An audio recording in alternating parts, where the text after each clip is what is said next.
අයිබෝවන් දුවේ පුතේ මම අද සාකච්ඡා කරන්නේ 2023 O level maths paper එකේ තවත් විශේෂ ගානක් දරුවන්ට ලේසියෙන්ම හදා ගන්න පුළුවන් ගානක්. තුන්වෙනි ප්‍රශ්නය මෙන්න මේ අර සමීකරණ විසඳීම ගාන. ඉතින් සමීකරණ විසඳන ක්‍රම තියෙනවනේ කීපයක්. එකක් තමයි සාධක භාවිතයෙන් හදන එක. ඉතින් මේ ගාන සාධක භාවිතයෙන් හදන්න ඉන්නේ නැහැ. දෙවෙනි කොටසේ ගානක්නේ. ඉතින් මේ ගාන අනිත් ක්‍රමය තමයි එක්කෝ සූත්‍රයේ භාවිතයෙන් හදන එක, අනිත් එක වර්ග පූර්ණේ. මම ක්‍රම දෙකම කියලා දෙන්න යන්නේ. මම අද කියලා දෙනවා සූත්‍රයේ භාවිතයෙන් හදන එක. ඒතකොට සූත්‍රයේ භාවිතයෙන් හදන්න මේ සූත්‍රය මතක තියෙන්න ඕන. x සමානයි ඍණ b ධන හෝ ඍණ b වර්ග ඍණ 4ac වල වර්ගමූලය බෙදීම 2a. එතකොට මෙතන abc කියලා කියන්නේ ඔයා දන්නවා මේ වර්ග සමීකරණ ax වර්ග ධන bx ධන c සමාන බිඳුව. එතකොට මෙන්න මේකේ x වර්ගයේ සංගුණකය තමයි a කියලා කියන්නේ. x සංගුණකය තමයි b කියලා කියන්නේ. ඊළඟට c කියලා කියන්නේ මෙතන නියත පදය ආදේශ කරද්දී ලකුණත් එක්කම ආදේශ කරා. ඉතින් ඔන්න මම මේ සූත්‍රයෙන් තමයි හදන්නේ. අනිත් ක්‍රමය තමයි වර්ග පූර්ණයෙන් හදන එක. ඉතින් ඒකෙන් හදන ලේසි ළමයි ඉන්න නම් ඒකෙන් හදන්න. මම අදට කියලා දෙන්නේ මේ සූත්‍රයේ භාවිතය. බලමු කොහොමද මේ ගාන හදන්නේ කියලා. ඉතින් ඔයා සූත්‍රයේ මේ ගානට මේ වගේ රූප සටහනක් දීලා තියෙනවා. ඒ රූප සටහන දැක්කම බය වෙන්න එපා. ඒ තමයි මේ ලේසි රූප සටහනක් තියෙන. ඉතින් මේ වගේ ගානක ගොඩක් වෙලාවට වර්ගඵලය පරිමිතිය ඔන්නව සම්බන්ධ කරලා ඕවගෙන් තමයි මේ සමීකරණයක් ගන්න කියලා දීලා තියෙන. ඉතින් මෙතන පේනවාට x වර්ග ඍණ 6x ධන 4 සමානයි බිඳුව සමීකරණය තෘප්ත කරන බව පෙන්නන. ඒ කියන්නේ මේ සමීකරණය අරගෙන පෙන්නන්න. තියෙන මොන හරි වර්ගඵලය හෝ පරිමිතිය හෝ සම්බන්ධයෙන් ඔය මොන හරි වලින් තමයි මේක අරගෙන පෙන්නන්න ඕන. බලමු ගාන කියවලා. රූපයේ අඳුරු කර ඇති ඍජු කෝණාශ්‍රාකාර බිම් කඩ. මෙන්න අඳුරු කරලා තියෙනවා. බිම් කඩක් වටා ඇති පටු ගමන් මාර්ගයක කොටසක් මේ දැක්කේ. ඒතර මෙන්න මේක වටා මේ තියෙන්නේ පටු මාර්ගය. මේ අඳුරු කරපු නැති එක තමයි මාර්ගය. හරිද? එම කොටසේ වර්ගඵලය වර්ග මීටර් 16යි. ඒ කියන්නේ මේ අඳුරු කරපු නැති කොටසේ වර්ගඵලය 16යි. එහෙම තේරුම් ගත්තා නම් හරියනේ නේ. අඳුරු කරපු නැති කොටසේ වර්ගඵලය වර්ග මීටර් 16යි. දී ඇති තොරතුරු භාවිතා කර x මගින් x වර්ග ඍණ 6x ධන 4 සමානයි බිඳුව සමීකරණය තෘප්ත කරන බව පෙන්වන්න. හරි. එහෙනම් අපි මේ අඳුරු කරපු නැති කොටසේ වර්ගඵලය හොයමු. හොයලා ඒක සමාන කරමු 16ට. සමාන කරලා මෙතන මේ වගේ වර්ග සමීකරණයක් ලබා ගමු. ඉතින් අපිට පුළුවන් මේ එක එක හොයන්න. මේ ඔයාලට පේන මේ විශාලම එක ගත්තොත් මේ විශාලම එක ත්‍රිජ්‍යාකෝණාශ්‍රයක්නේ. විශාලම එකෙන් මේ ඇතුලේ අඳුරු කරලා තියෙන්නේ ඒ ත්‍රිජ්‍යාකෝණාශ්‍රය.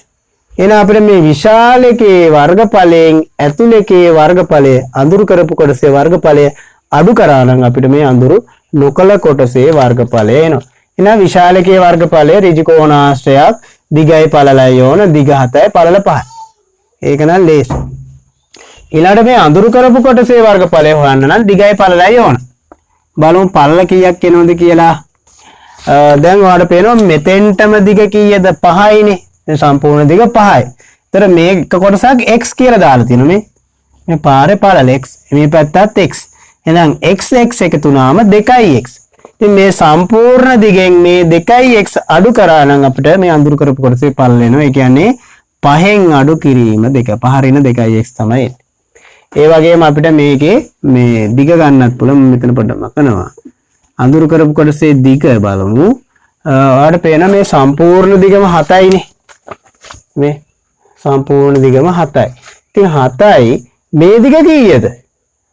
මේ දිග 2යි කියලා දීලා තියෙනවා. පාරේ මේ හරිය පළල 2යි. එහෙනම් 7න් 2ක් අඩු වුණා නම් මේ ටික එනවනේ. 2 නෙවෙයි 2x නේ. 2x. එහෙනම් 7න් 2x අඩු කරන්න. එහෙනම් මේකේ පළල දිග එනවා 4 ඍණ 2x. 7 අඩු කිරීම 2x. එහෙනම් දැන් අඳුරු කරපු කොටසේ වර්ගඵලයත් හොයාගන්න පුළුවන්. දිගත් දන්නවා පළලත් දන්නවා. ඉතින් මම මේ එකපාරම මුලින්ම අඳුරු කරපු කොටසේ වර්ගඵලය හොයනවා.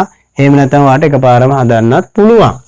අඳුරු කළ කොටසේ වර්ගඵලය. අඳුරු කළ කොටසේ වර්ගඵලය සමානයි දිග 4 ඍණ 2x වැඩි කිරීම 5 ඍණ 2x. ඉතින් මෙතන අපිට වරහන් ඉවත් කරලා තව ටිකක් සුළු කරන්න පුළුවන් අවශ්‍ය නම් අපි සුළු කරමු. මේක ගුණ කරනවා 7න් 5 ඍණ 2x ගුණ කරනවා ඊළඟට ඍණ 2x වලිනුත් 5 ඍණ 2x ගුණ කරනවා. බලමු ගුණ කළා 4 5 35යි. මෙතන එනවා 4 2 14 හැබැයි ඍණ 14x. ඊට පස්සේ මෙතනත් ඍණ ධනෙන් ගුණ කරාම ඍණ 2x 5න් ගුණ කරාම 10x. දෙවරක් 5 10යි. ඊළඟ මේ දෙන්න ඍණයි ධන 2x වලින් ගුණ කරන්න දෙවරක් 2 4යි 4x වර්ග. තව සුළු කරන්න පුළුවන්. 35 කියන්නේ සංඛ්‍යාවක් සංඛ්‍යා එකමයි තියෙන්නේ ඒකේමම ලිව්වා. x පද දෙකක් තියෙනවා. ඍණ 14යි ඍණ 10යි. දෙන්නම ඍණනේ නේ දෙන්නම ඍණ නිසා ඒ දෙන්නම එකතු වෙනවා. ඍණ 14යි ඍණ 10යි කියන්නේ ඍණ 24යි. ඍණ 24යි x ධන 4යි x වර්ග. එහෙනම් ඕක මීට වඩා සුළු කරන්න බෑ. පද තුනක වර්ග සමීකරණයක් එන්නේ. ඊළඟට අපි හොයමුකෝ අඳුරු නොකල විශාල රූපයේ වර්ගඵලය. විශාල ඍජුකෝණාංශයේ වර්ගඵලය. විශාල ඍජුකෝණාංශයේ ශ්‍රේ වර්ගඵලය. විශාල ඍජුකෝණාංශයේ දිග 7යි පළල 5 4 5 35යි වර්ග මීටර. එහෙනම් ඔන්න විශාලකෙත් ආව. එහෙනම් විශාලකෙන් කුඩා එක අඩු කරන්න මේ විශාලකෙන් මේ අඳුරු කරපු කොටස අඩු කරන්න. එතකොට මේ පාරේ වර්ගඵලය එනවා. පාරේ වර්ගඵලය දීලා තියෙනවා 16යි කියලා. එහෙනම් 16ට සමාන කරන්න පුළුවන්. එහෙනම් අපි කරන්නේ මේ 35න් විශාලකෙන් 35න් අඩු කරනවා අඳුරු කළපු කොටස. ඒක අඩු කිරීම කිව්වහම මේම නම් දාන්න එපා වැරදි. කවුරු හරි ළමෙක් මෙහෙම දැම්මොත් වැරදි. ඇයි වැරද්ද? අඩු කරන්නේ මේ 35 විතරක් නෙවෙයි මේ මුළු ප්‍රකාශනයම. ඒක නිසා වරහනක් දාන්න ඕන. නැත්තම් වරදිනවා. ඇයි අඩු කරන්නේ මේ මුල පදේ විතරක් නෙවෙයිනේ. මේ මුළු ප්‍රකාශනයම. ඒක නිසා 35න් අඩු කිරීම මුළු ප්‍රකාශනයම සමාන කරන්න කීයටද 16ට. ඉතින් ඔන්න පුතේ ඕක සුළු කරගෙන අපිට උත්තරේ ගන්න පුළුවන්. අපි වරහන් ඉවත් කරමු. 35 ඍණෙන් වැඩි කරන්න ඕනේ. වරහන් ඉවත් කරන්න නම් ඍණෙන් මේ පද තුනම වැඩි කරන්න ඕන. එතකොට ධන ඍණෙන් වැඩි වුණාම ඍණ 35. මෙතන ඍණයි නෑ ධන 24x. ඊළඟට ඍණයි ධනයි ඍණ 4x වර්ග සමානයි 16. දැන් මේ ඍණ 35යි ධන 35යි කපල යනවා බිඳුවයි. නේ බිඳුවයි. ඉතුරු වෙනවා 24x. තව 4x වර්ග 16යි. මේ බලන්නකො මේ දීපු තෘප්ත කරන්න ඕන දීපු සමීකරණේ එක පැත්තක් බිඳුවයිනේ. ඒක නිසා මම මේ ඔක්කොම එක පැත්තකට අරන් යනවා. ඔයාලට පේනවා ඒකේ x වර්ග ධන අගයක්. ඒක නිසා මේ ඍණ 4x වර්ග අර පැත්තට අරයි. මේකත් අර පැත්තට අරගෙන යන්න. ඔක්කොම අර පැත්තට අරගෙන යන්න. ඒ පැත්තට අරන් ගියාම එන්නේ ඔක්කොම අරයට අරන් යන්න. මම අරයට අරන් ගිහලා ඒ පැත්ත මුලින්ම ලියන්න. ඍණ 4x වර්ග අරයට ගියාම ධන 4x වර්ග. 4x වර්ග ඊළඟට ධන 24x එහාට ගියාම ඍණ 24x. ඊළඟට ධන 16 අරේ තියෙනවා මේ පැත්ත බිඳුවයි. මම බිඳුව එහා පැත්තේ ලියුවා. පැත්ත දෙක මාරු කරලා ලියුවා. එහෙනම් ඔන්න ආපු සමීකරණය. හැබැයි තියෙන්නේ මේක නෙවෙයි. තියෙන එකේ ඔයා බලන්න x වර්ගයේ සංගුණක 1යි. මේක 4 තියෙන්නේ. ඒක නිසා මොකද්ද කරන්නේ? මේ ඔක්කොම 4ෙන් බෙදන්න. බෙදද්දි ඔක්කොම ටික බෙදන්න. මේකත් 4ෙන් බෙදනවා. ඊට පස්සේ මේකත් 4ෙන් බෙදනවා. මේකත් 4ෙන් බෙදනවා. මේකත් 4ෙන් බෙදනවා. තියෙන ඒවා ඔක්කොම 4ෙන් බෙදන්න. 4ෙන් බෙදලා බලන්න එන සමීකරණය මොකක්ද කියලා මම ඒක උඩින් ලියන්න.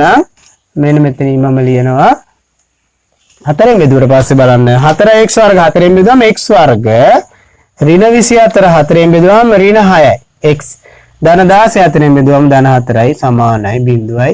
ඉතින් බලන්න මේක නේද ඇවිල්ලා තියෙන්නේ. ඔව්නේ. ඒතර උත්තරේ මෙහෙම දීලා තිබ්බහම අපිට ෂුවර් කොහොම හරි උත්තරේ ගන්නනේ ඕන. ඔන්න තෘප්ත කරා. තෘප්ත කරනවා කියන්නේ ওই විදිහට සමීකරණය අරගෙන පෙන්නන එක. ඔන්න එහෙනම් හරි. ඊළඟට බලන්න. ඒකේ තව කොටසක් තියෙනවා ඊට පස්සේ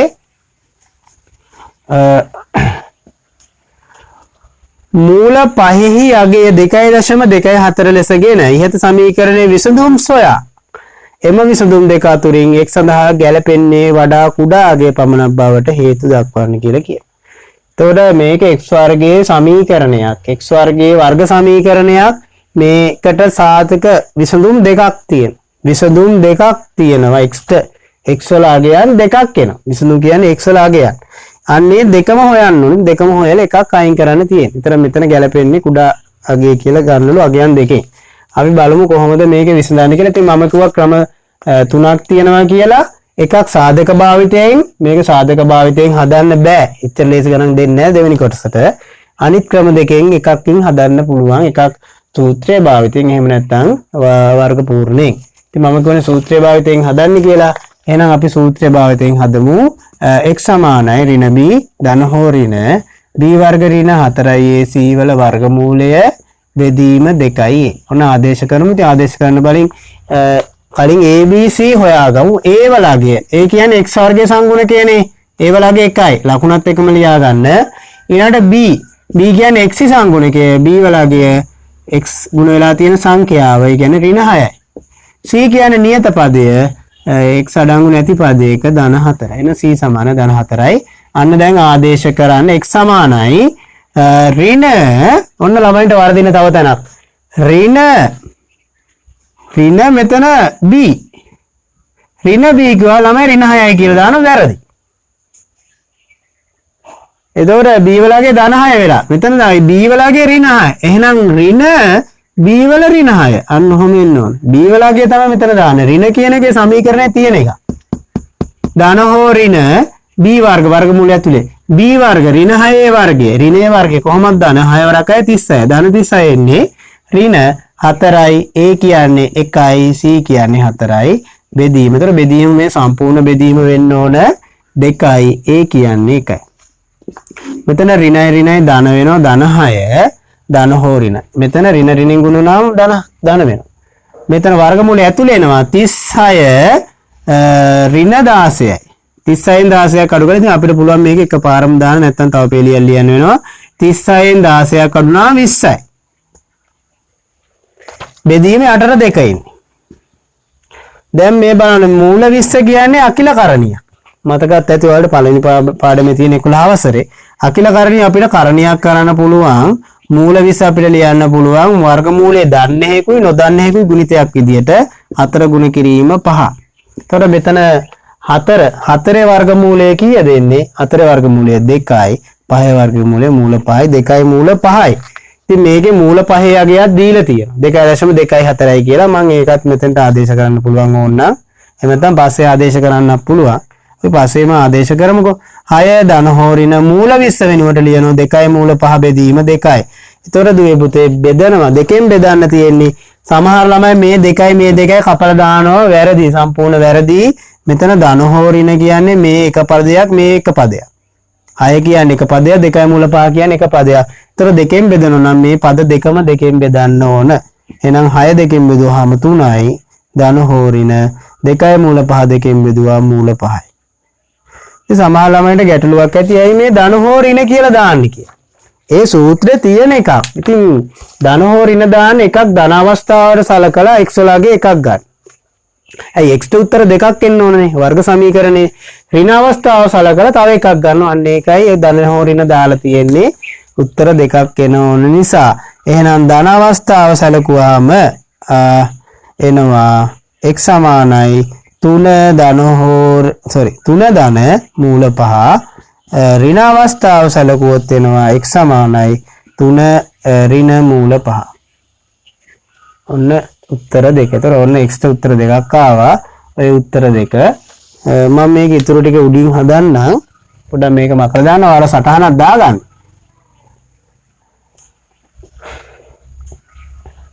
හරිද? එකක් x 3 ධන මූල 5. එහෙනම් ධන අවස්ථාවේ ගත්තොත් x සමානයි 3 ධන මූල 5 යගේ දීලා තියෙනවා. මූල 5 කියන්නේ 2.24යි. හා x සමානයි 3 ඍණ 2.24යි.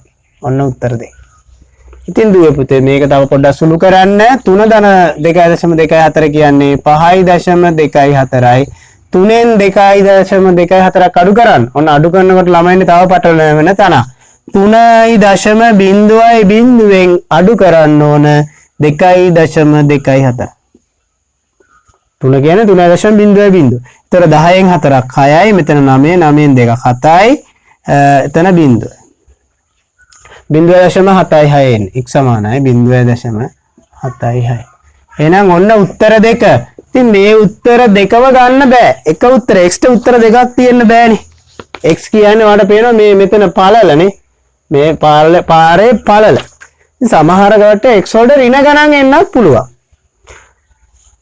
මේම සමීකරණ 22ට පස්සේ x වලට ඍණ ගණන් එන්න පුළුවන්. එතකොට අපිට ඍණ අතරලා දාන්න පුළුවන්. x කියන්නේ දිගක් නිසා ඍණ ගන්න බෑ. නමුත් දැන් මෙතෙන්දි දෙන්නම ධන උත්තර ආවේ. ඒකිනුත් හරි උත්තරේ තෝරගන්න වෙනවා. ඉතින් ඔයාලට පේනවා දැන් මේකේ සම්පූර්ණ පළල පේනෝනේ 5යි කියලා නේ. මේ බිම් කඩේ සම්පූර්ණ පළල 5යි. ඉතින් x කියන එක 5ට වඩා අඩු වෙන්න ඕන නේද? නේ 5ට වඩා අඩු වෙන්න ඕනනේ. ඒ සම්පූර්ණ බිම් කඩේම පළල 5යි නම් x ඊට වඩා අඩු වෙන්න එපා. එහෙනම් මෙතන x කුඩායි 5 විය යුතුය. අන්න එහෙනම් 5.24 වෙන්න බෑ x. 5ට වඩා වැඩි වෙන්න බෑ. එහෙනම් මේක ගන්න බෑ. එහෙනම් x සමානයි 0.76 මීටර. ඉතින් ඔන්න ඔය විදිහට තමයි අපිට උත්තරේ ගන්න. ඉතින් ලේසි ගානක් නේ. වැඩි වෙලාවක් ගියේ නෑ. විනාඩි 5ක් 6ක් වගේ ඒ වගේ කාලෙ මේ ගාන හදා ගන්න පුළුවන්. සූත්‍රය අමාරුයි ඉන්නවනම් අමාරු අය ඉන්නවනම් වර්ග පූර්ණේ හදන්න. කොහොම හැදුවත් ඒ ගානට ලකුණු දෙන්න. ඉතින් දුවේ පුතේ බලන්න මේ ඔයාලා මේකෙන් ඉගෙන ගන්න ඕන දේ තමයි මේනගේ රූප සටහනක් දීලා දුන්නට බය වෙන්න එපා. මේ සරල රූප සටහන දුන්නා තව ගාන ලේසි වෙනවා. ඉතින් මේ වගේ ගානක මතක තියාගන්න මේ වර්ගඵලයේ පරිමිතිය ඔන්න වගේ කොටස් වලින් තමයි මේ සමීකරණය හදා ගන්න දෙන්නේ. සමීකරණය හදලා ඊට පස්සේ ඒක විසඳන්න තියෙන්නේ. මේ ගානත් අතාරින්න එපා. කොහොම හරි ඔයාලට කරගන්න පුළුවන්. හරි. එහෙනම් ඔයාලා මේ ටික සටහන් කරගමු.